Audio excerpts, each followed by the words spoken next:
उपस्थित सांबादिक भाई मान को स्वागत। आपण माने सुस्थ रुहतु, दीर्घायु रुहतु। जगन्नाथ का आशीर्वाद रु दीर्घ 9 वर्ष है आपण मानकर सहयोग एवं सदिच्छा आमको बहुत उत्साहित करिछि। आज मध्य आपण बहु संख्या जोग दैछन, सेति धन्यवाद। ये जो आम आज हैप्पी लिविंग फाउंडेशन पक्षर देव दीपावली जो कमिटी रही राज्य कमिटी आज आपण मानकु ता तरफ स्वागत जनाऊँ। आम दीर्घ 9 वर्ष हम श्रीराम मंदिर रे आमे देव दीपावली पालन करी आसुछु। ए वर्ष मध्य बहु आडंबर पालन करिबु एवं एक दिवसीय विश्व शांति महायज्ञ मध्य अनुष्ठित हेबो। सकाळ 9:30 रु यज्ञ आरंभ हेबो, संध्या पर्यंत चलिबो। एही कार्यक्रम को उद्घाटन करिया पई यशस्वी मुख्यमंत्री श्रीयुक्त मोहन चरण माझी एवं सूर्यवंशीश्वर संस्कृति मंत्री एवं स्वास्थ्य मंत्री मुकेश महालिंग महोदय एथिरे योगदान करिवे। ता सहित ओडिशा तथा भारतर बहु साधु सन्यासी मध्य जोगदेवार कार्यक्रम रही, विद्वान जोगदेवार कार्यक्रम रही। आमे आकलन बहुत किछि रखिछु। आमे 20,000 दीप प्रज्वलित करिबु एवं भुवनेश्वरवासी जो माने एठी अछन्ति से माने आसिक दीप जलांतु एवं अन्य जो माने ओडिशा रे अछन्ति जो माने हिंदू सनातनी जो माने जगन्नाथ प्रेमी से माने घरे घरे जोटी अछन्ति घरे रही दीप जलांतु एवं निकट रे थिबा मंदिर रे मध्य देव दीपावली उत्सव पालन करंतु।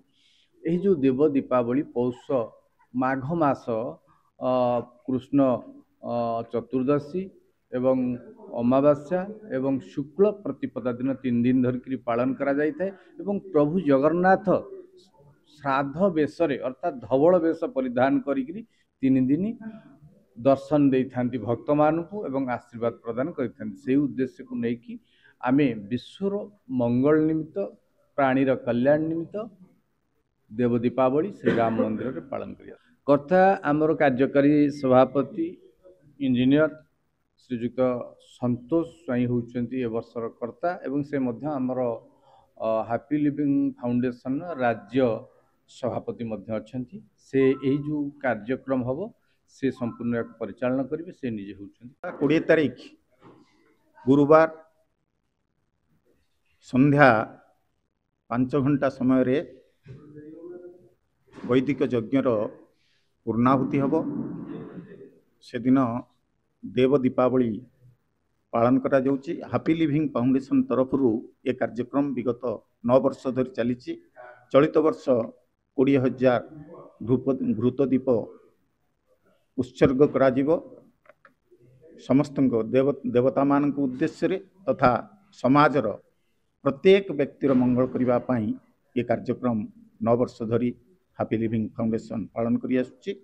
चलित वर्ष ये कार्यक्रम को आनुष्ठानिक भाव में यज्ञ रे पूर्णाहुति देवे माननीय ओडिशा मुख्यमंत्री श्रीयुक्त मोहन चरण माझी। तांको सहित रहिबे माननीय संस्कृति मंत्री श्रीयुक्त सूर्यवंशीश्वर, ता सहित स्वास्थ्य मंत्री श्रीयुक्त मुकेश महालिंग। सेमानंकर तांकर श्रद्धा सदिच्छा सह ये जो कार्यक्रम को आपण मान जरिया रे आमे सारा ओडिशावासी निकट में पहुँचेबा चाहू।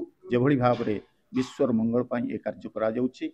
से दिन आमर जे इष्टदेव श्री जगन्नाथ महाप्रभु 3 दिन धरी तांकर पितृपुरुषों उद्देश्य रे ये कार्यक्रम देव दीपावली रे श्राद्ध तर्पण ता सहित दीपावली दीप प्रज्वलित करी उत्सर्ग करी थांती। प्रथम दिन मार्गशीर मासर कृष्ण पक्ष चतुर्दशी दिन जे वामन अवतार रे प्रभु जन्म नहीं से वामन अवतार रो आमर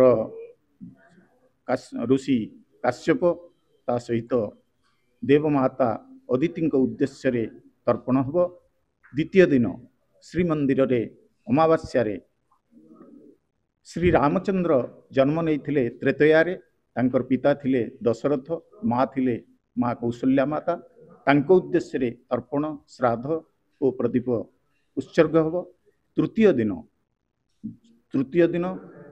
द्वापर जुगरे भगवान श्रीकृष्ण जन्म नहीं थिले। माँ देवती माँ वसुदेव प्रभु वसुदेव ता सहित देवकी कोल जन्म नहीं उद्देश्य ता सहित सत्ययुग प्रभु श्री जगन्नाथ माँ गुंडीचा राणी प्रभु इंद्रदुम्न पितृदेव उद्देश्य उत्सर्ग करा ये समस्त कार्यक्रम स्मारकी स्वरूप आमे हैप्पी लिविंग फाउंडेशन जे अध्यक्ष गत 9 वर्ष धरी डॉक्टर मनोज लेंका ये कार्यक्रम को अत्यंत उत्साह सहित श्रद्धार सहित पालन करी आसुचंती। ये कार्यक्रम ए वर्ष कार्यक्रम रे ओडिशावासी अंशग्रहण करने आमे व्यक्तिगत भाव में निवेदन करुछु। जो माने एठी उपस्थित न हो पारिबे से माने अंतत पक्षे तांको घरे परमात्मा परमेश्वर उद्देश्य रे प्रभु उद्देश्य रे निज परिवार मंगल पाई विश्वर मंगल पाई गोटे दीप प्रज्वलन करंतु। या ही आमे समस्त को ओडिशावासी सारा ओडिशा भारत वर्षरु मध्य विशिष्ट विद्वान माने विशिष्ट साधु संत समस्त को निमंत्रण करा जायछि। आपण माने से दिन आपण माने मध्य जो माने गणमाध्यम बंधु माने अछंती से माने मध्य यह विपुल भाव में प्रचार करने सहित निजे उपस्थित होगा आमे पुनः पुनः निमंत्रण जनाऊँ।